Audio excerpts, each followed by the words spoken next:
The new assignment. The ship landed with a soft thud on the red sand. Heat shimmered in the air like a dream, and a tall figure stepped out. His name was Darren Cole, a human engineer sent to fix machines on an alien planet. He had no interest in politics, war, or conflict. His job was simple: keep things working and stay out of trouble. But trouble, it seemed, was already waiting. A group of tall, gray-skinned aliens stood in a line. Their armor was dark, their faces unreadable. These were the Zorath, the rulers of this world. Cold, strict, they believed in order, rank, and control. Human, one of them barked, stepping forward. His voice was sharp like metal. You will report to Sector 7. We have assigned you a work assistant. She is property. You will treat her as such. Darren frowned. What do you mean by property? The Zorath didn't blink. She belongs to us. Follow the rules. Speak to her only when needed. Do not teach. Do not share. Do not care. A small figure was pushed forward. She was different. Shorter, thinner, her skin a pale silver. Metal cuffs on her wrists, eyes lowered to the ground. What's her name? Darren asked quietly. It doesn't matter, but it mattered to him. He looked at her closely. Her face was calm, but her eyes, they were alive, curious, afraid. Come on, he said gently. Let's go. She followed without a word. Sector 7 was a broken place. Wires hung from ceilings. Machines sparked.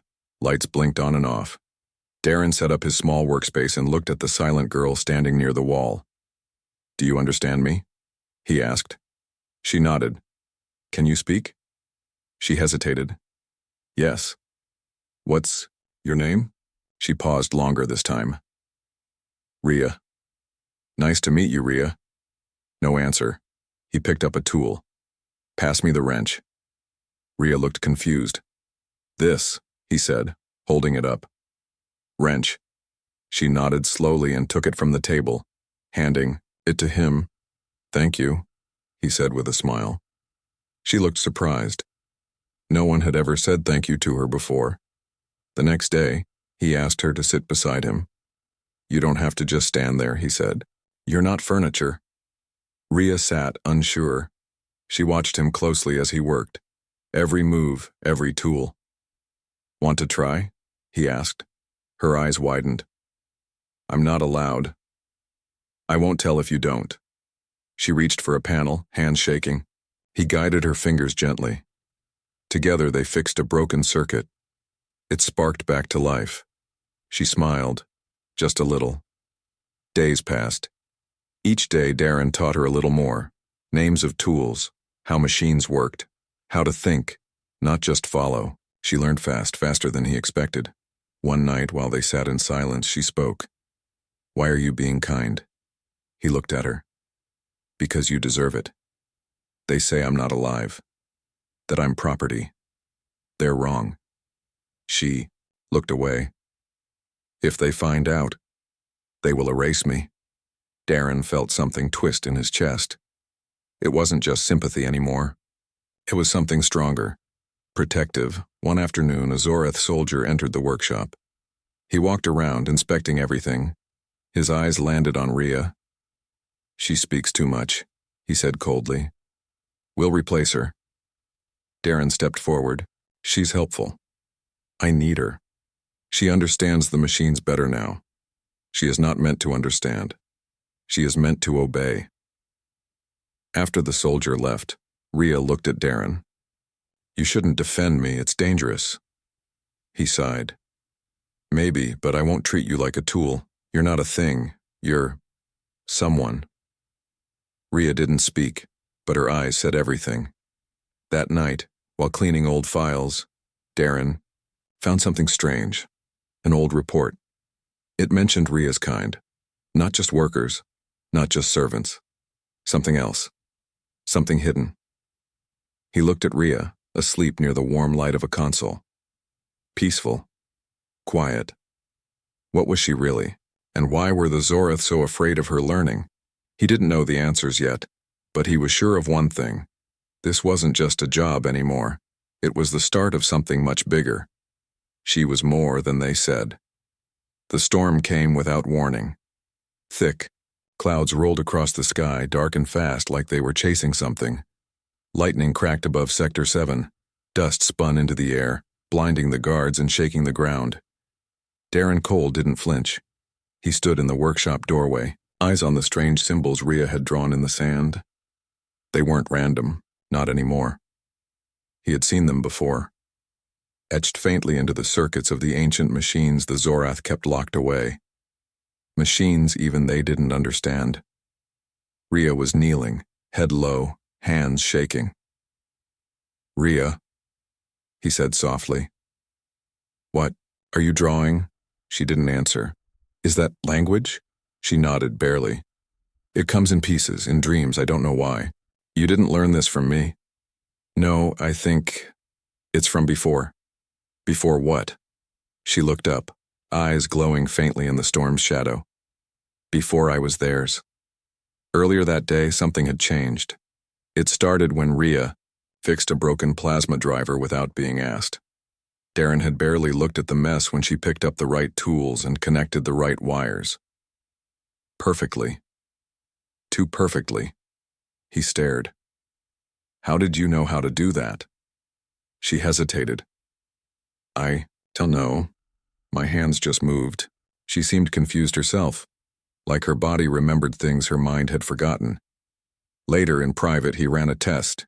He brought out a damaged data core, Zorath tech, ancient and sealed. No one had cracked it in over a decade. "Try this," he said. She touched it gently. Symbols lit up on the surface. Rhea flinched. "I didn't mean to." "It responded to you." She pulled her hand back. "They'll kill me if they find out." "Then we won't tell them." She looked at him for a long time.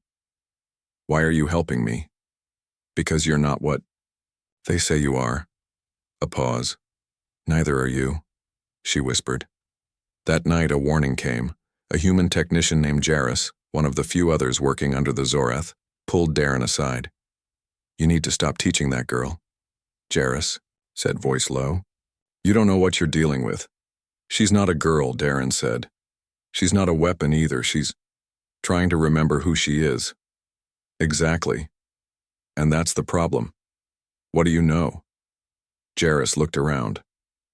"Rumor is she's not just a slave. She's a seed, a project, something the Zorath tried to erase but couldn't."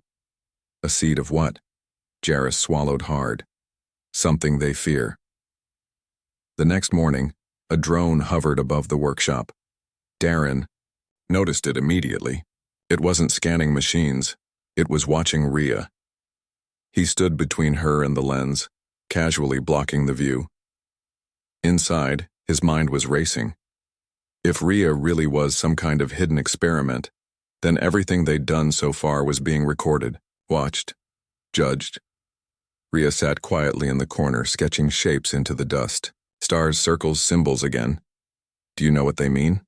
Darren asked. "I think they're a map," she said softly. "A map to where?" "Home." In the following days, Rhea's abilities grew stronger. Machines that hadn't worked in years started humming again under her touch. Panels opened at her presence.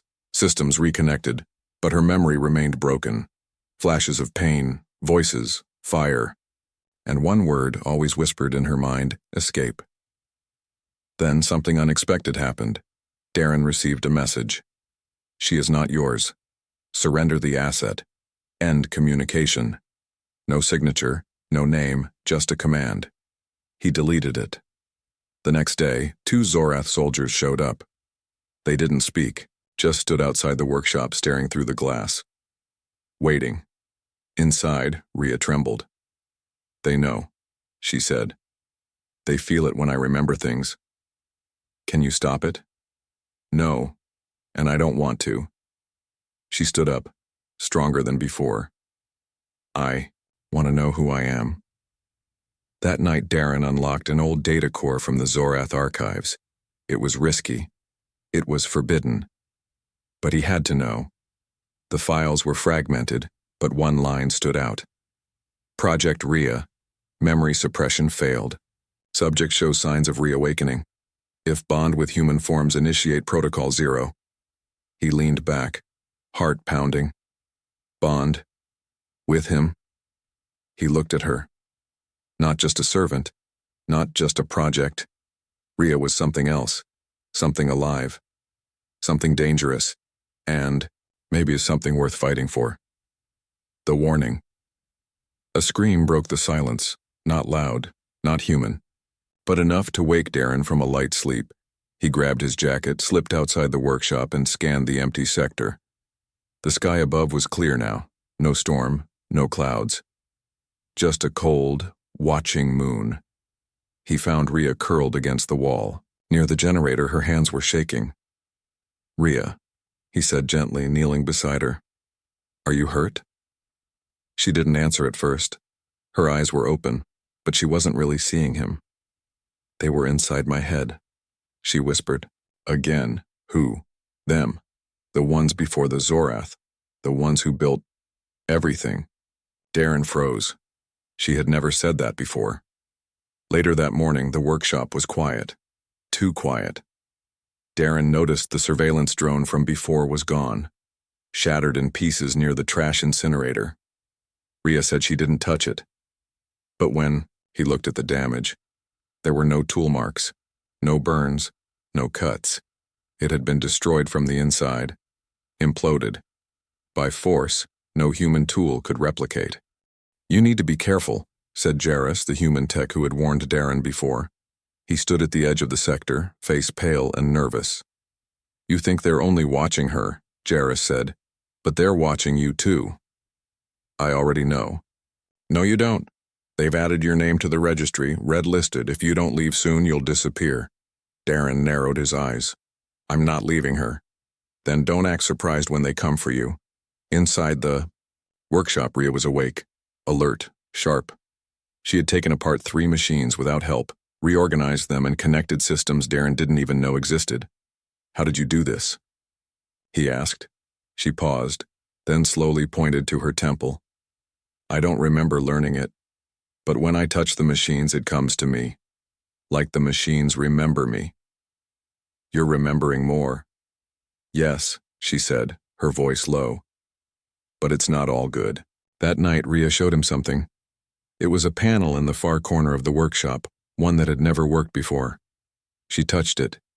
It hissed open with a sound like breath. Inside was a crystal device, small, glowing faint blue. "What is it?" Darren asked. "I don't know," she said. "But when I look at it, I see stars, paths, and a voice, telling me to wake up." "A voice?" "Not like yours, older, colder, but familiar." Darren touched the device and felt a shock run through him.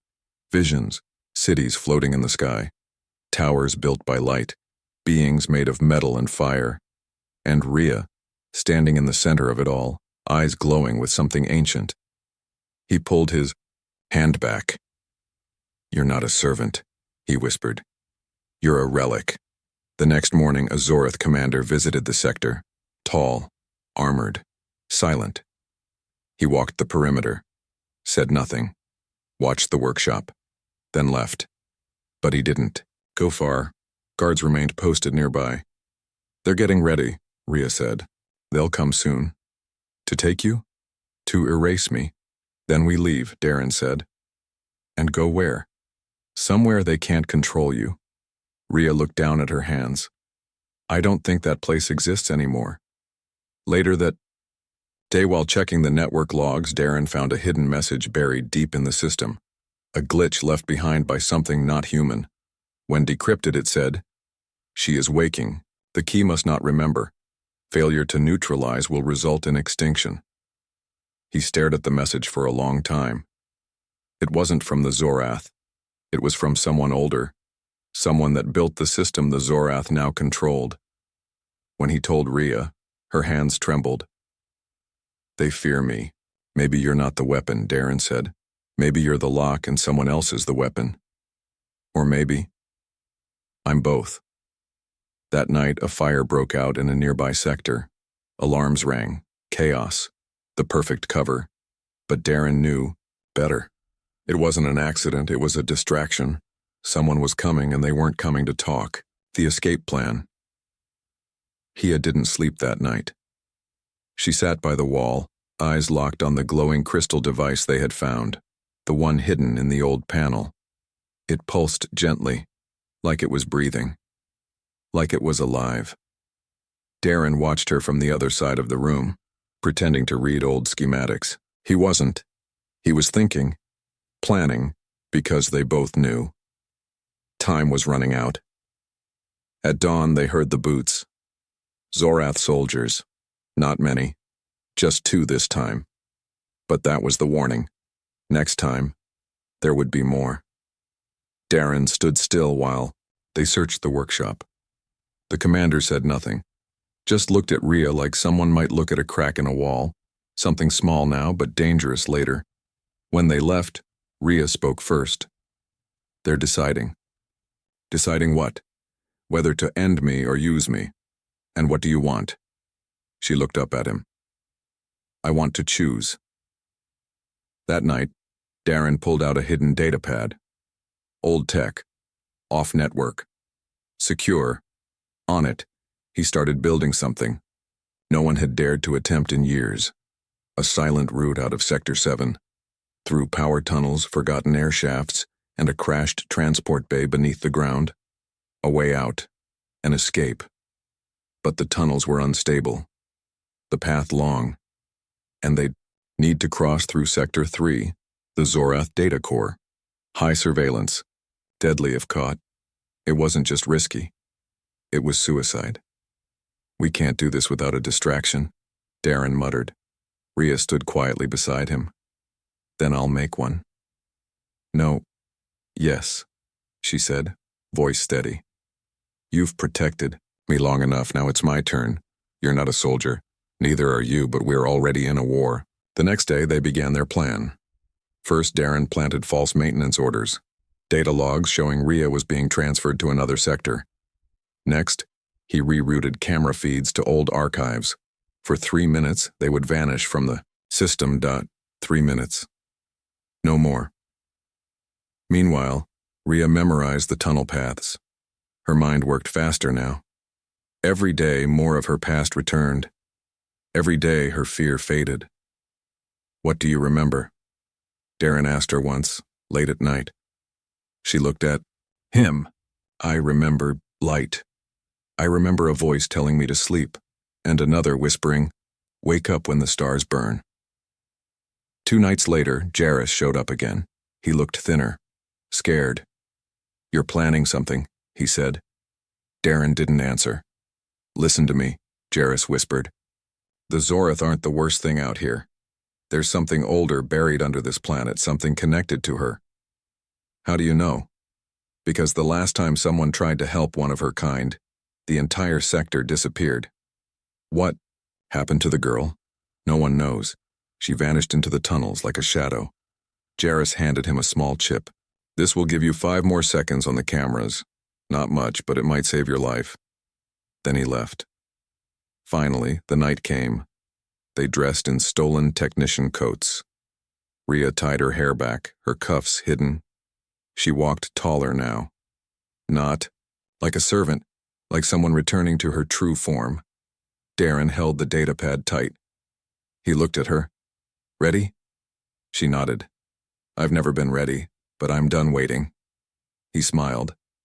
Then let's go. The tunnels were dark, filled with dust and old machines. They moved fast, silent. Above them, the Zorath patrols walked past, never looking down, never guessing. But as they reached the data core wall, a siren began to howl. Not loud, not public, just a soft tone. Private. Surgical. They had been spotted. Run, Darren said. But Rhea stopped. She touched the wall. Her fingers glowed faintly. What are you doing? He asked, making sure they can't follow. The lights around them flickered. Once, then died completely. You just blacked out Sector 3, Darren whispered. Good, she said. They made it to the old transport bay. Inside. was a broken ship, rusted but still holding power. Darren had found it weeks ago, hidden beneath collapsed stone. He never thought they'd actually need it. "We only get one shot," he said. "We mess this up, then we don't mess up," Rhea replied. She sat at the controls like she'd done it before. Her hands moved fast. The systems responded like they knew her. The engine hummed. Then, a sound behind them. Metal footsteps. Zorath soldiers, 3 of them, and behind them, a figure not wearing armor. Taller. Leaner. Eyes glowing. "Blue. Who is that?" Darren asked, backing up. Rhea's voice dropped to a whisper. "That's not a soldier." "Then what?" "That's the one who put me to sleep." The betrayal. The figure stood at the entrance of the transport bay. Tall. Glowing eyes. Skin like glass and metal. Not quite Zorath. Not quite machine. Darren didn't breathe. Neither did Rhea. "You remember me?" the figure said, voice smooth like flowing water. Rhea stepped back slowly. "No, I remember what you did." "I saved you," it replied. "From your own kind, from your potential, from what you were becoming." "You erased me," she said. "You stole my name." The figure tilted its head. "Your name is not what matters, your function does." Darren moved in front of her. "Who are you?" "I am the one sent to shut her down, if she ever woke up." The engines of the old ship buzzed low, still building charge. Time was running out. Rhea whispered. "He was there. The day they locked me inside that crystal." "Why?" Darren asked. "Because I said no." Outside, Zorath soldiers surrounded the bay. Drones hovered, silent, scanning every corner. The path was sealed. Darren checked the exit log. Locked. Rhea clenched her fists. "They're not letting us out." "We'll make a way," Darren said, gripping the manual override, but the glowing figure stepped closer. "You can't run, Rhea. The moment you remember everything, the world will change. Systems will wake. Weapons will activate. They will return." "Who's they?" Darren asked. The figure smiled. "The ones who built her, the ones who left her here, and the ones who feared what she would become." Rhea's body trembled, not from fear but something else. Energy. Light rose around her arms. Lines of code shimmered beneath her skin. The figure took a step back. "You're too early," it said. "You haven't fully awakened." "I don't need to," Rhea replied. "I just need to remember enough." She raised her hand and the walls shook. For a moment, the entire transport bay seemed to flicker, as if reality bent under her will. Darren stared, stunned.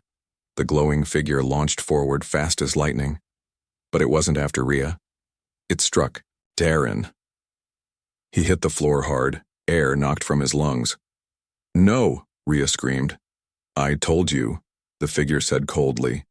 "If she bonds with him, she remembers faster. And if she remembers everything, she won't belong to anyone. Blood. Heat. Sirens." Rhea knelt beside Darren, glowing hands pressed to his chest. "Stay with me," she whispered. Darren tried to speak. Couldn't. Just looked at her. Eyes full of pain but trust. "They hurt you to control me," she whispered, "but they don't know what they just unlocked." She stood up, eyes glowing bright white, symbols spinning across her arms and face. The glowing figure stepped back. For the first time, it looked afraid. "No," it said. "Not yet. Not now." But Rhea raised her hand, and with a single thought, shattered it. Light exploded through the bay. The figure cracked, screamed, and vanished into smoke. The Zorath, outside, staggered. Some dropped their weapons, others fled. Rhea fell to her knees, shaking. Sparks ran down her skin. Her breath came hard. Darren reached for her hand, still weak. "Are you okay?" she nodded. "I remembered." "What?" "My real name." They made it to the ship, systems still holding. Barely. As Rhea guided them into the sky, Darren sat in the co-pilot seat, pale but alive. "Why did it attack me? Not you," he asked. "Because it knew I'd fight back if it hurt you." Because we're bonded. You're my anchor, my memory. Then we'll stay together. But Rhea didn't answer right away. Hours later, in orbit, they watched the planet below. Quiet. Still. Rhea opened a private file from the crystal device. Darren watched the screen. A map, but not of space. A map of minds. Connections. Other seeds. Other Rheas. She wasn't the only one, and not all of them had chosen peace. Then, just before the file closed, one final message blinked on the screen. Unit 17. Betrayal detected. Directive override activated. Darren looked at her. What does that mean? Rhea's voice was hollow. It means one of us betrayed the others. But who? I don't know. A pause. Then she whispered, It might have been me. The uprising begins. Space was cold, silent, but something was waking inside it. Rhea sat in the cockpit of the stolen ship, staring out at the stars, not with wonder, but with recognition. These constellations, she said softly, they were different before. Darren turned to her. You mean, you remember them? Not from this life, from before, from when I was a builder. A builder of what? She didn't answer. Instead, she pointed to the map glowing on the screen. These aren't planets, she said. They're echoes, signals from others like me. You think they're still alive? I know they are, and some of them are angry. One of the signals blinked red. Location, Kelian Prime. Status, civilian conflict, escalating. Darren frowned. What's happening there? Rhea hesitated. That's where another seed was buried, like me. But her name was Vera. She woke up a year ago. She didn't choose peace. They landed on Kelian Prime 3 days later. The planet was under martial law. Zorath command towers lit up the sky, and massive drones patrolled the streets. Civilians, both human and alien, walked with eyes lowered, and high above it all, the resistance had begun. Rhea and Darren slipped through the outer slums using old mining routes to reach the underground resistance zone. What they found there changed everything. Children, dozens of them. Not soldiers. Orphans, hiding in tunnels, surviving on scraps. Most of their parents had vanished, taken by Zorath for re-education. But one girl stepped forward. No fear, no chains. She looked at Rhea with eyes that glowed faint blue. You're like her, the girl said. Like the one in the mountains. Vyra, Rhea whispered. She's fighting, the girl said. She says we're more than what they made us. Rhea knelt. How many follow her? The girl smiled. Everyone who remembers. In the mountain zone, the air burned cold. Vyra's base was carved into old ruins, filled with machines unlike anything Darren had ever seen. Living metal, floating cores, heatless energy. And there she was, taller than Rhea, her body laced with visible code, and her eyes empty. You're late, Vyra said. You're starting a war, Rhea replied. I'm finishing one, she snapped. The Zorath enslaved us. They tried to erase us. Now we erase them. That's not justice, Rhea said. That's revenge. Vyra stepped forward. And what did revenge ever take from you? She looked at Darren. You have a human, Vyra said. You let them near you, bond with you. They are weak. They always betray. He hasn't, Rhea said calmly. He saved me. Vyra's face twisted. Then he's the first, or the last. That night, a Zorath strike ship attacked the resistance camp. Fire lit the skies. Walls crumbled. Rhea and Vyra stood back to back, fighting with pure light, bending metal and burning the air. Darren pulled the children into a lower tunnel, covering them with broken plates, yelling over explosions. A drone descended. Targeting. Systems locked on. Rhea raised her hand. The drone froze midair, and with a flick of her wrist, crumpled like paper. Vyra grinned. You are waking up, but something was wrong. Rhea looked around. Why didn't they send more soldiers? Because, Darren said, limping over. They don't need to. He handed her a device. Zorath broadcast. Emergency level. Activation confirmed. Protocol 0 in effect. Seeds will be purged. Burn the planet if necessary. Vira's smile vanished. They're going to destroy the whole system. They'd rather burn it all, Darren said, than let you take control. In the command ship high above, the Zorath Council argued in whispers.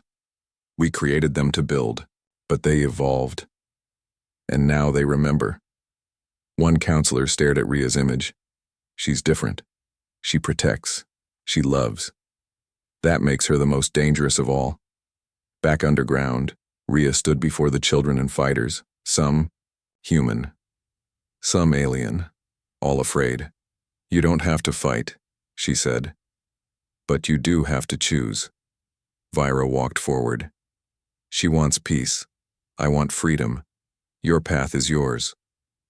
The crowd was silent. Then the young girl stepped forward. I'll follow the one who remembers who she is. She took Rhea's hand. One by one. Others followed. As the Zorath fleet moved into position, resistance units rose from shadows across the system. Not just Kellyan Prime, but 5 more planets. The uprising had begun, and at the center of it all, a girl once called a tool, now seen as a leader, as a symbol, as a key. Hours later, aboard a stolen dreadnought, Darren patched a wound on his shoulder. You think we'll win this? He asked. Rhea stood at the window watching the stars shift. Winning isn't the point, she said. Then what is? Making sure we're never forgotten again. She turned to him, voice steady. We were never property. We were always power. They built a family. The stars were on fire. Across 5 systems, resistance forces moved like lightning. Rogue humans, freed alien workers, and ancient builders, all rising together. But in the center of the storm, Rhea stood still.